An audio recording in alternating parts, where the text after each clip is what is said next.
Hi అండి. ఎలా ఉన్నారు అందరూ? ఇవాళ మా ఇంటి దగ్గర ఉన్న సీతాఫలం చెట్టుకి కాయలు కాసాయి. అవి ఎంత బాగున్నాయంటే చూడటానికి ఎంత పెద్దగా అయ్యాయంటే అదేదో మొక్క మేము తెచ్చి బూడ్చలేదండి, నాటలేదు. అది అంతటా అదే వచ్చింది. దాన్ని అలానే ఉంచేసాము, పడేయకుండా పీకేయకుండా. అలా ఆ చెట్టుకు పెద్దదయ్యి కాయలు కాసాయి. ఇప్పుడు చూడండి ఎన్ని కాయలు, అసలు ఎంత బాగుందో చూడడానికి.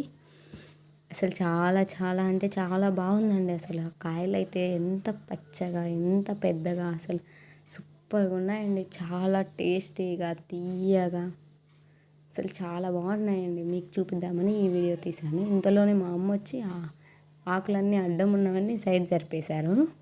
ఆ వీడియో కోసం చాలా బాగా కనిపిస్తాయి కాయలు, చాలా పెద్దగా ఉన్నాయి, చాలా బాగా తీసుకో వీడియో అని చెప్పి అవన్నీ సైడ్ జరిపేశారు ఆకులు మొత్తం.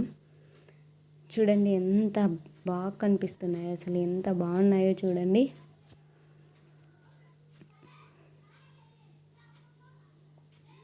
చాలా చాలా టేస్టీగా కూడా ఉన్నాయి. అసలే ఫస్ట్ టైం చెట్టు కాసింది. నేను ఇవాళ ఒకటి తీసుకొని తిన్నాను.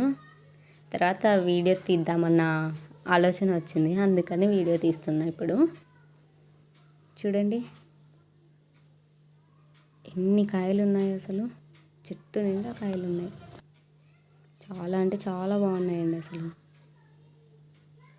అవి బాగా పండితే అలా వస్తుందంట. ప్లీజ్ లైక్ చేయండి, షేర్ చేయండి, సబ్స్క్రైబ్ చేసుకోండి ఫ్రెండ్స్.